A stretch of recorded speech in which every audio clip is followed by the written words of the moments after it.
Ang Magnolia Chicken Templados daw ay posibleng ma-acquire ang serbisyo ng 6'8 center ng Rain or Shine na si Luis Villegas. Si Luis Villegas ay matagal nang na-sideline dahil sa kanyang injury, pero ngayon ay mukhang ready na raw itong maglaro. Pero baka hindi na siya maglaro dito sa Rain or Shine at mapunta siya dito sa Magnolia Chicken Templados.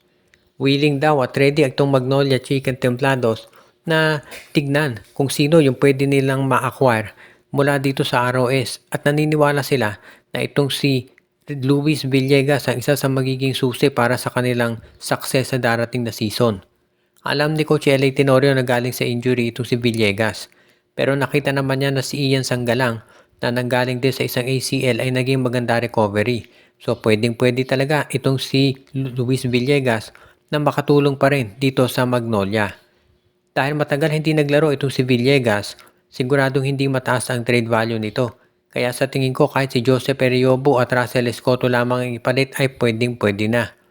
Kapag nakuha ng Magnolia itong si Villegas, magkakaroon sila ng mas malaking frontcourt dahil nandyan na rin ang 6'10 na si James Laput, si Ian Sanggalang at ang bagong pirma na si Xavier Lucero. Medyo may risk siyempre sa pagkuha kay Villegas dahil alam natin na galing nga ito sa maraming mga injuries. Pero kapag maganda pinakita nito, makakajackpot yan ng Magnolia Chicken Templados. Of course, alam natin na kahit naman hindi masyadong maganda ipakita ni Villegas, nandiyan pa rin yung mga old reliables nila, katulad ni Sanggalang, Lucero, Laput, si Baroka at si Lee. So magandang option talaga to para sa Magnolia Chicken Templados. Nasubukan itong si Luis Villegas kung ano ang kanyang may papakita para dito sa hotshots. At kung ikaw naman si Coach Engia, okay na rin na si Escoto at si Eriobo ang makuha mo dahil mga solid players din yan na mag-fit dito sa sistema pinapatakbo ni Coach Yengyao. May good news naman tayo dito sa Phoenix Jewel Masters dahil ayon doon sa mga reports, ito raw si Matthew Wright ay babalik na dito sa Pilipinas at open siya na maglaro ulit dito sa Phoenix Jewel Masters.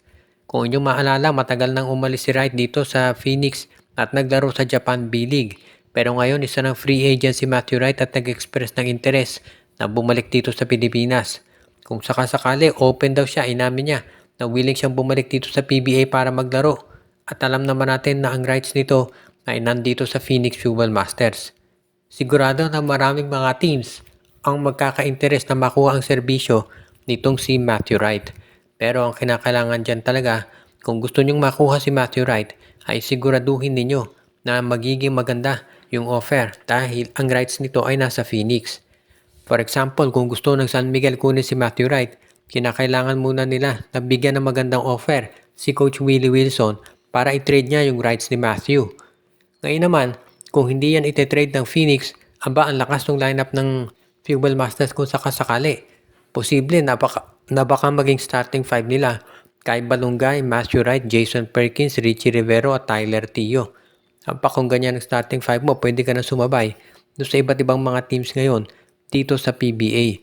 At yan ang dahilan kung ba't maraming naniniwala na itong Phoenix Jewel Masters ngayon ay magiging isa sa mga sabihin na nating dark horse pagdating dito sa bagong kampanya ng PBA.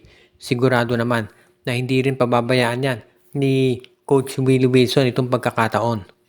Of course, nandyan rin yung posibilidad na baka nga itong si Matthew Wright ay i-trade ng Phoenix dahil baka nag-move on na sila kay Wright at dahil 34 years old na rin ito. If ever naman i-trade nila yung rights nito, sigurado na mayroong mga teams na magkaka-interest dyan at maganda pa rin at mahusay makukuhang kapalit.